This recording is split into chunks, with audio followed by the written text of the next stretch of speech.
Question number 68 है कि अशोकाराम विहार निम्नलिखित में से किस स्थान पर स्थित है। तो आंसर हो जाएगा पाटलिपुत्र।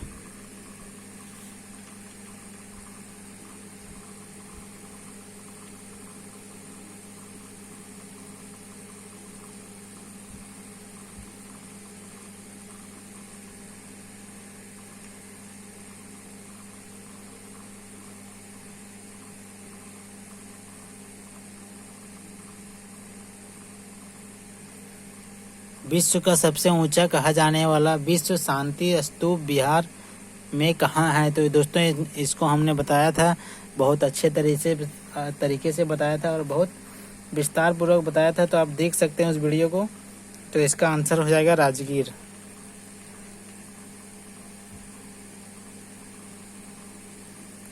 बुद्ध की 80 फुट बड़ी प्रतिमा जो बोध गया में स्थित है निर्मित की गई थी। तो किसके द्वारा निर्मित की गई थी दोस्तों? तो ये जापानियों के द्वारा बनाया गया था। सर्वप्रथम स्तूप शब्द कहाँ से मिलता है, ये कहाँ मिलता है? तो ये ऋग्वेद में मिलता है।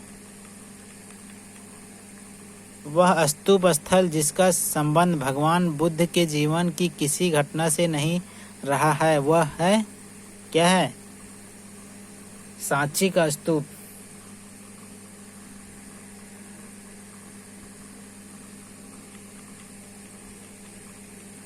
क्वेश्चन नंबर है 73, निम्नलिखित स्तूपों का सही तैथिक क्रम ज्ञात कीजिए। तो यहाँ पे सही तैथिक क्रम है जो भरूच होगा पहले, फिर सांची होगा, फिर धमेक स्तूप होगा।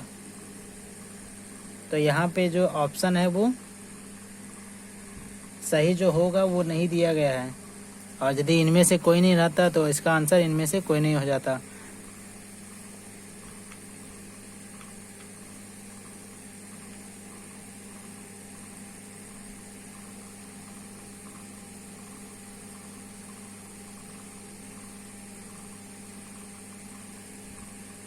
अगला क्वेश्चन चलते हैं दोस्तों। अनात्मवाद सिद्धांत क्या है? तो ये बौद्ध दर्शन से संबंधित सिद्धांत है। संसार अस्थिर और क्षणिक है का निम्न में से किससे संबंध है? तो ये बौद्ध धर्म से संबंध है। निम्नलिखित में से किसे एशिया के ज्योतिपुंज के तौर पर जाना जाता है? तो ये गौतम बुद्ध को जाना जाता है।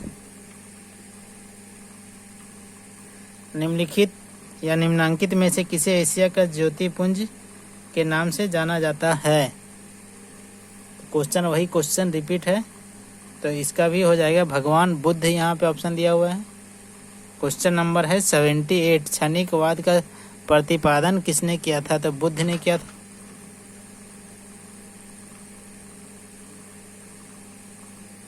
क्वेश्चन नंबर 79, भारत के सांस्कृतिक इतिहास के संदर्भ में पारमिता शब्द का सही विवरण निम्नलिखित में से कौन सा है? तो 79 का सी हो जाएगा।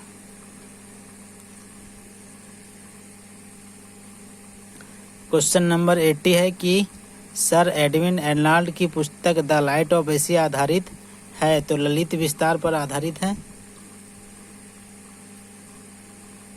क्वेश्चन नंबर 81 क्या बोल रहा है देखते हैं कि बौद्ध धर्म के महायान और हीनयान संप्रदायों में सर्वाधिक मौलिक अंतर निम्नलिखित में से कौन सा है? तो देवी देवताओं की पूजा पर मौलिक अंतर है। गौतम बुद्ध को एक देवता का स्थान किस राजा के युग से प्राप्त हुआ था? तो ये हुआ था कनिष्क नामक राजा से। अगला क्वेश्चन है 83, भारत में पहले जिस मानव प्रतिमाओं की पूजा किया गया था वह थी बुद्ध की। जो मानव के प्रतिमाओं का जो पूजा किया गया था वो सबसे पहला था बुद्ध की प्रतिमा। क्वेश्चन नंबर है 84, देश में निम्न में से किसने मूर्ति पूजा की नींव रखी थी? तो बौद्ध धर्म ने। गांधार शैली की मूर्ति कला में बुद्ध के सारनाथ में हुए प्रथम धर्म उपदेश के संबंध प्रवचन मुद्रा का नाम क्या है? तो इसका हो जाएगा धर्म चक्र। अगला क्वेश्चन है 86 नंबर, बुद्ध की खाड़ी प्रतिमा निम्न में से किस काल में बनाई गई थी? तो ये कुषाण काल में बनाई गई थी। बुद्ध की प्राचीनतम प्रतिमा किस शैली से प्राप्त है? तो बुद्ध की जो प्राचीनतम शैली, इनमें से कोई नहीं हो जाएगा।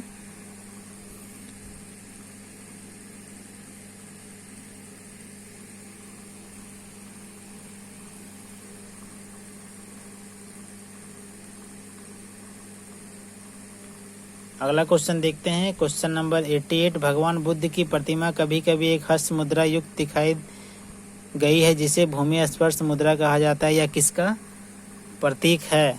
तो यह हम लोगों ने देखा था, आपने पढ़ा भी होगा, तो देखे थे कि यह मार के प्रलोभन के बावजूद अपनी सुचिता एवं शुद्धता के साक्षी होने के लिए बुद्ध का धरती का आह्वान।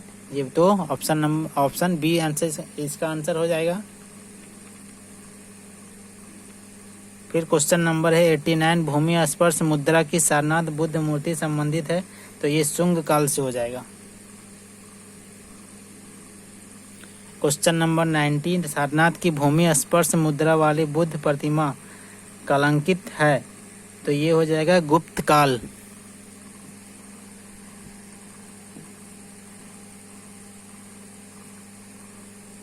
भारत के सांस्कृतिक इतिहास के संदर्भ में निम्नलिखित युग्मों पर विचार कीजिए। तो आपको यहाँ पे मिलान करना है। तो यहाँ पे हो जाएगा परिवारजक, परित्यागी या भ्रमणकारी हो। जो श्रमण है वो भिक्षु या साधु। उपासक जो थे बौद्ध धर्म के साधारण अनुयायी थे। तो ऑप्शन बी केवल 1 और 3 सही है।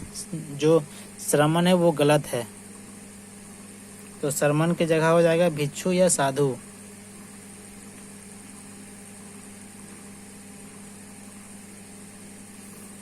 निम्नलिखित में से कौन से शासक ने बौद्ध मत के विचार या विस्तार में योगदान नहीं दिया था? तो ये पुष्यमित्र शुंग है, जो यहाँ पे ऑप्शन दिया है, ये इन्होंने योगदान नहीं दिया था, बाकी तीनों राजाओं ने योगदान दिया था।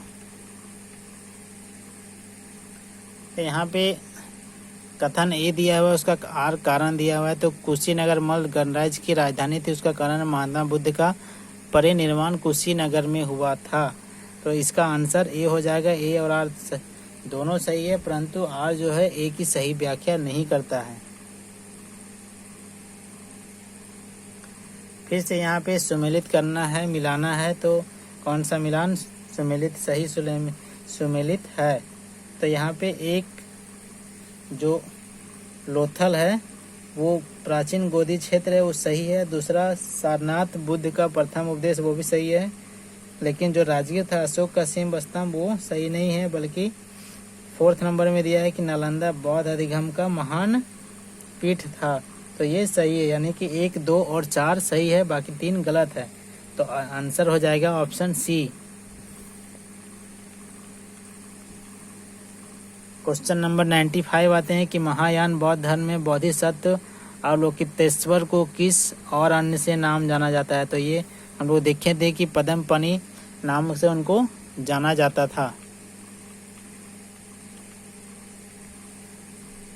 फिर यहाँ पे निम्न कथनों पर विचार करना है कि कौन सही है कौन गलत है।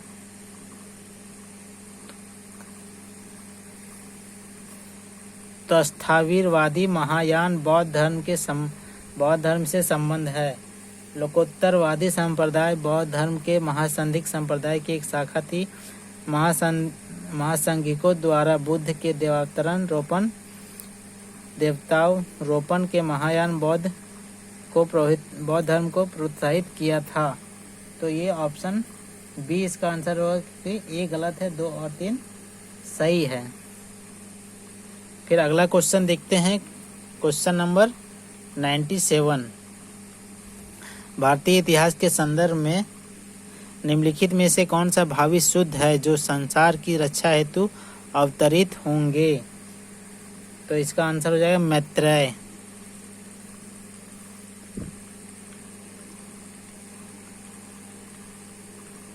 क्वेश्चन नंबर 98, तो 98 का बोधिसत्व बौद्ध मत के हीनयान संप्रदाय की केंद्रीय संकल्पना है।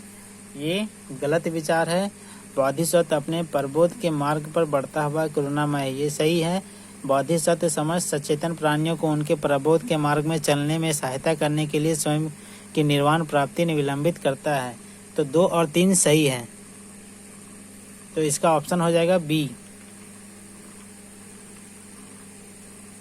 क्वेश्चन नंबर 99, बोधिसत्व पद्मापनि का चित्र सर्वाधिक प्रसिद्ध एवं प्राय चित्रित चित्रकारी है जो अजंता की गुफाओं में है। हीनयान अवस्था को विशालता में सर्वाधिक विकसित शैलकृत चैत्य गृह स्थित है। क्वेश्चन नंबर 100, तो ये कार्ले में हो जाएगा। निम्नलिखित में से किस शैलकृत गुफा में 11 सिरों के बोधिसत्व का अंकन है? तो ये कन्हेरी।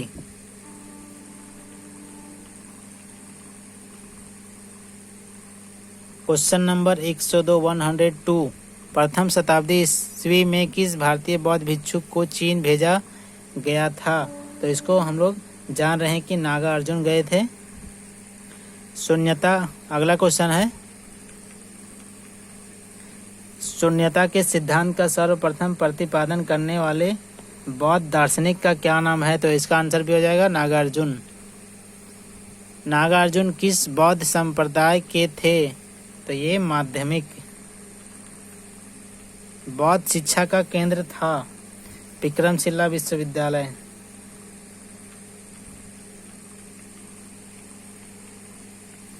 वल्लभी विश्वविद्यालय कहाँ पे स्थित था? तो ये गुजरात में स्थित था। नालंदा विश्वविद्यालय की स्थापना का जो युग है वो गुप्त युग है। क्वेश्चन नंबर 108, नालंदा विश्वविद्यालय के संस्थापक कौन थे? तो इसके संस्थापक कुमार गुप्त थे। नालंदा विश्वविद्यालय किस लिए विश्व प्रसिद्ध था? बौद्ध धर्म का दर्शन के लिए प्रसिद्ध था। क्वेश्चन नंबर 110 में दिया हुआ है कि कथन और कारण दिया हुआ है 12वीं शताब्दी के अंत तक नालंदा महाविहार का पतन हो गया।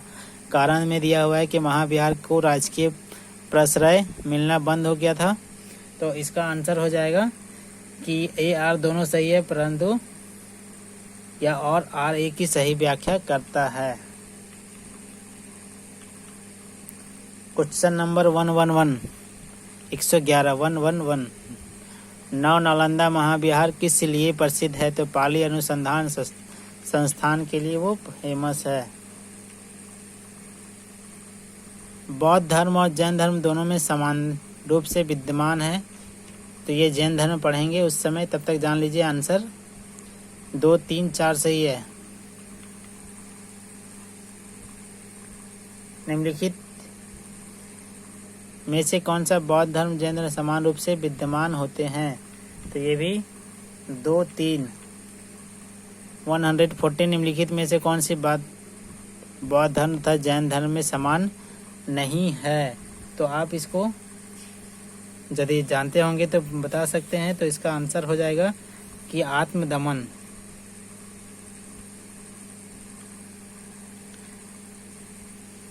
भगवान बुद्ध ने निम्नलिखित 4 आर्य सत्यों का प्रतिपादन किया। नीचे दिए गए कूट का प्रयोग करके उन्हें सही क्रम में रखिए। तो इसका जो सही क्रम है वो पहला है दुख, फिर दुख समुदाय, उसके बाद है दुख निरोध, फिर हो जाएगा दुख निरोध गामिनी प्रतिपदा। यही हम लोग बताए थे या पढ़े थे हम लोग। तो इसका जो आंसर है वो ABCD होगा। इनका जो ऑप्शन में दिया है वही सही क्रम है। बौद्ध तथा जैन दोनों ही धर्म में विश्वास करते थे। तो कर्म और पुनर्जन्म के सिद्धांत पे दोनों ही विश्वास करते थे। फिर यहाँ दिया है कि कथन और कारण, पुनर्जन्म नहीं होता है जबकि आत्मा की सत्ता नहीं है। ए गलत है लेकिन आर सही है।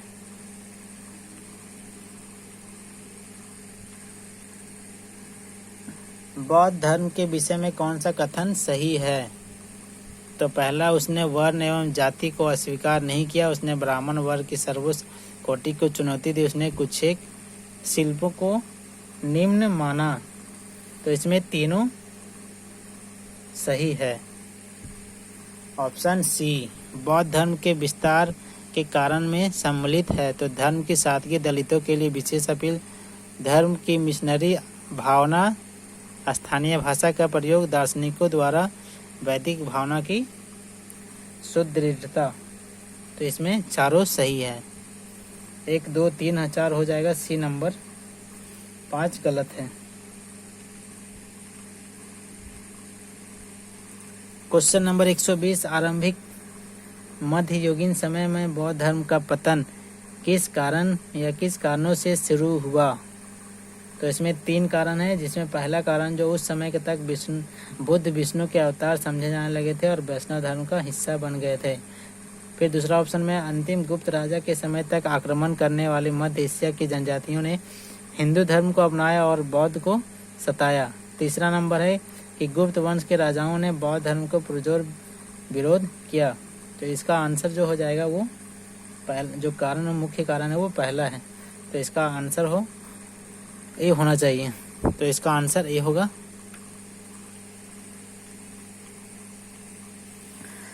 भारत के धार्मिक इतिहास के संदर्भ में निम्नलिखित कथनों पर विचार करना है दोस्तों। तो विचार कीजिए। सौत्रांतिक एवं समितीय जैन मत के संप्रदाय थे। सर्वास्तिवादियों की मान्यता थी कि दृग् विषय यानी फिनोमिना के अवयव पूर्णतः क्षणिक नहीं अपितु अव्यक्त रूप से सदैव विद्यमान रहते हैं। तो केवल 2 इसमें सही है।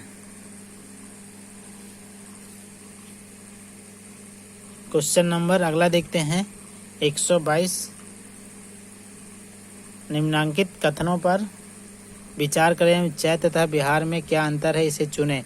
तो ए नंबर है, बिहार पूजा स्थल होता है जबकि चैत्य बौद्ध भिक्षुओं का निवास स्थल होता है। चैत्य पूजा स्थल होता है जबकि बिहार निवास स्थान है। तो ये सही है। तो इसका जो मुख्य अंतर है बी नंबर, इसलिए बी ऑप्शन सही होगा। क्वेश्चन नंबर 123, कुछ शैलकृत बौद्ध गुफाओं को चैत्य कहते हैं जबकि अन्य को बिहार, दोनों में क्या अंतर है? तो अभी हमने देखा कि चैत्य पूजा स्थल है जबकि बौद्ध विहार या बिहार बौद्ध भिक्षुओं का निवास स्थान है। तो इसका भी आंसर बी हो जाएगा। सुल्तानी युग में बौद्धों की कौन सी शाखा सबसे प्रभावशाली थी? तो ये वज्रयान शाखा। तो दोस्तों आज के लिए इतना ही है। अब ध्यान से इसको पढ़ लीजिएगा, देख लीजिएगा। उसके बाद बहुत सारे क्वेश्चन रिपीट होंगे, वो आ भी सकते हैं। आपने किसी भी एग्ज़ाम का यदि फॉर्म भरा है तो वो आ भी सकते हैं। इसलिए बहुत अच्छे से रिवीजन, रिपीट और वीडियो को देख लीजिएगा ताकि बहुत अच्छे से समझ में आएगा और इसका आपको फ़ायदा पूर्ण रूप से होगा ही होगा। तो दोस्तों मिलते हैं अगले वीडियो में। धन्यवाद।